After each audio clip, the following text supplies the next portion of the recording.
ഇതേ കണക്ക് ഓടി പിടിച്ചിട്ട് ഞാൻ ഇതിനൊരു കേക്ക് ഡെലിവറി ചെയ്യാനും പോയിട്ടില്ല, ഇതിനൊക്കെ കട്ട് പീസ് ആക്കാനും നിന്നിട്ടില്ല കേട്ടോ.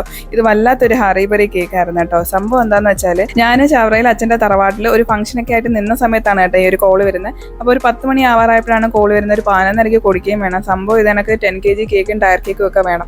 അപ്പോൾ ഞാൻ ടയർ കേക്ക് നടക്കത്തില്ല, ഒരു ഹൈറ്റ് കേക്ക് ഷോപ്പിൽ ഇരിപ്പുണ്ട്, അത് വേണമെങ്കിൽ ഞാൻ ഡിസൈൻ ചെയ്ത് തരാമെന്ന് പറഞ്ഞിട്ട് അങ്ങനെ പെട്ടെന്ന് നമ്മൾ അവിടെ നിന്ന് തിരിച്ചു വരികയായിരുന്നു. എന്നിട്ട് താണ്ട് ഇതിനൊക്കെ ഒരു ഹൈറ്റ് കേക്ക് ഉണ്ടായിരുന്നു, അതൊന്ന് ഡിസൈൻ ചെയ്ത് ബാക്കി എല്ലാം കൂടെ ഒരു 9 kg ഉണ്ടായിരുന്നു കേട്ടോ. അപ്പോൾ അതെല്ലാം എടുത്തിട്ട് കട്ട് ചെയ്ത് പീസാക്കി പെട്ടെന്ന് നമ്മൾ പാക്ക് ചെയ്യുമായിരുന്നു. അപ്പോൾ നമ്മളടുത്ത് പറഞ്ഞാൽ മാക്സിമം കേക്കുകൾ എടുക്കണേന്ന് പറഞ്ഞു കേട്ടോ. പക്ഷേ അന്ന് തന്നെ tyre cake, first birthday cake ഉണ്ടായിരുന്നു, അല്ലാതെ കട്ടിങ് കേക്ക് ഉണ്ടായിരുന്നു, റിസപ്ഷൻ കേക്ക് ഉണ്ടായിരുന്നു, ബാപ്റ്റിസം കേക്ക് ഉണ്ടായിരുന്നു. ഇതൊന്നും നമുക്ക് തൊടാൻ പറ്റില്ലല്ലോ എന്ന് വെച്ചാൽ അതെല്ലാം ഓൾറെഡി ബുക്ക്ഡ് ആണ്. അതുമല്ല ഈ സംഭവം എന്ന് വെച്ചാൽ അവർക്ക് ഏറ്റിരുന്ന ഒരാൾ കേക്ക് ഡെലിവറി ചെയ്തിട്ടുമില്ല, ഫോൺ അറ്റൻഡ് ചെയ്തിട്ടുമില്ല. അതാണ് സംഭവം കേട്ടോ. അങ്ങനെയാണ് അവർ നമ്മളെ കോൺടാക്ട് ചെയ്യുന്നത്. അത് നമ്മളെ ലാലാസിൽ വെച്ചിട്ടായിരുന്നു കേട്ടോ ഈ ഫംഗ്ഷൻ. എടുത്ത് പിടിച്ചിട്ട് ഡെലിവറി എന്നൊക്കെ പറയത്തില്ല, ഇതാണ് ഒരു 1.5 ഓട്ടോ ആയിരുന്നു കേട്ടോ. അങ്ങനെ എല്ലാം ഓൺ ടൈം ഡെലിവറി ആയിരുന്നു. പിന്നെ അവർക്ക് കുറച്ച് കപ്സും സ്പൂണും ഒക്കെ ഒന്ന് സംഘടിപ്പിക്കണേന്ന് പറഞ്ഞാൽ അത് എവിടുന്നെങ്കിലുമൊക്കെ നമ്മൾ ഈ ഞായറാഴ്ച സംഘടിപ്പിച്ചിട്ടുണ്ട് കേട്ടോ.